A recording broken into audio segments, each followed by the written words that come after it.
Khamenei మృతిపై నిరసనలతో కేంద్రం alert అయింది. ప్రో ఇరాన్ నిరసనలపై దృష్టి పెట్టాలని రాష్ట్రాలను ఆదేశించింది. రాడికల్ స్పీచ్లిచ్చే లీడర్స్పై దృష్టి పెట్టాలని చెప్పింది.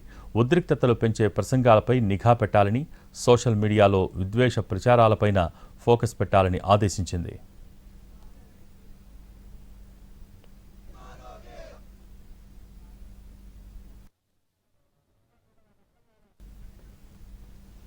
నిన్న దేశవ్యాప్తంగా పలు నగరాల్లో షియా కమ్యూనిటీ నిరసనలు తెలిపింది. ఖమేనీ మృతికి సంతాపంగా పెద్ద ఎత్తున రోడ్లపైకి వచ్చిన నిరసనకారులు అమెరికాకు వ్యతిరేకంగా నినాదాలు చేశారు. శ్రీనగర్, లక్నో, కోల్కతా, హైదరాబాద్ సహా పలు నగరాల్లో ర్యాలీలు జరిగాయి.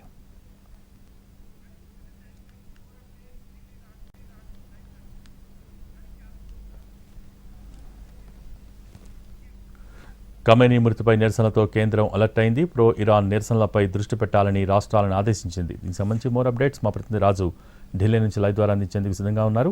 రాజు, ఓవర్ టు యు.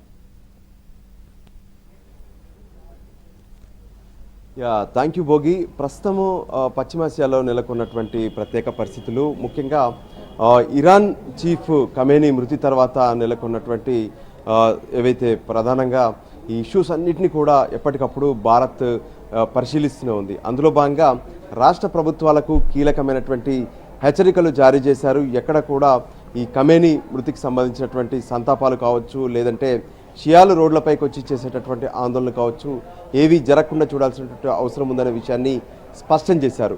ఎందుకంటే వాళ్ళు చేసేటటువంటి ఆందోళనలు మళ్ళీ చివరికి అవి కమ్యూనల్గా మారడం, ఆ తర్వాత దేశంలో మరికొన్ని ఉద్రిక్త పరిస్థితులు తలెత్తేటువంటి అవకాశం ఉంటుంది. అందుకోసమే వాటన్నిటిని కూడా ఆదిలోనే ఆపేయాలనేటువంటి ఆలోచనతో కేంద్రం కనిపిస్తుంది.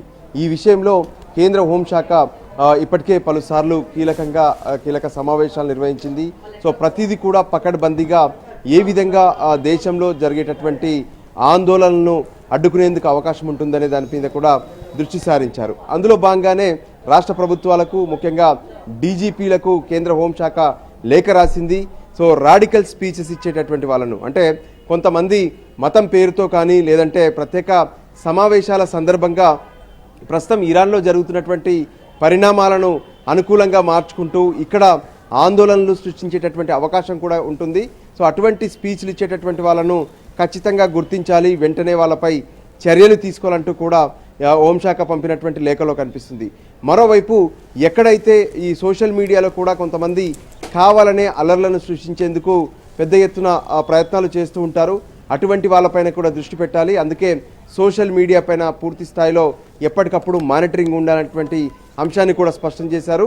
దానికి అనుగుణంగానే రాష్ట్రాలన్నీ కూడా ఇప్పుడు సమాయత్తం అవుతున్నాయి. నిన్న కనిపించింది ఏ విధంగానైతే యూపీలో కావచ్చు, కలకత్తా, దాంతోపాటు హైదరాబాద్లో కూడా పెద్ద ఎత్తున షియాలు రోడ్లపైకి వచ్చి ఆందోళన చేసే ప్రయత్నం చేశారు. సో అటువంటి ఆందోళనలు మరింత ఉధృతంగా మారే పరిస్థితులు ఉంటాయి. అందుకోసమే వాటిని ఎక్కడికక్కడ అణిచివేయాలంటూ కూడా కేంద్రం స్పష్టమైనటువంటి ఆదేశాలు రాష్ట్ర ప్రభుత్వాలకు ఇచ్చింది.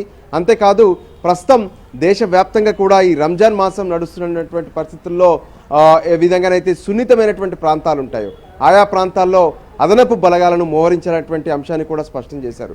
మరోపక్క కొద్దిసేపటి క్రితమే జమ్మూ కాశ్మీర్లో, ముఖ్యంగా శ్రీనగర్లో ఏ విధంగానైతే రోడ్లపైకి ఖమేనీకి సంతాపం తెలిపేందుకు, దాంతోపాటు ఇరాన్కు మద్దతు తెలిపేందుకు పెద్ద ఎత్తున యువత రోడ్లపైకి వచ్చారు. దాంతో జమ్మూ కాశ్మీర్ పోలీసులు, కేంద్ర బలగాలు టియర్ గ్యాస్లు ప్రయోగించి ఏకంగా ఆ ఆందోళనలు ఆపేసినటువంటి పరిస్థితి కూడా కనిపించింది.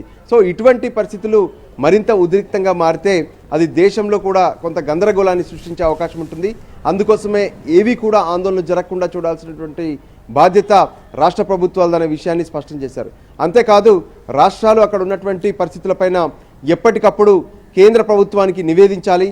అవసరమైతే కేంద్రం పూర్తి స్థాయిలో సాయం అందించేందుకు సన్నద్ధంగా ఉంటుందనే అంశాన్ని కూడా ఇక్కడ స్పష్టం చేశారు.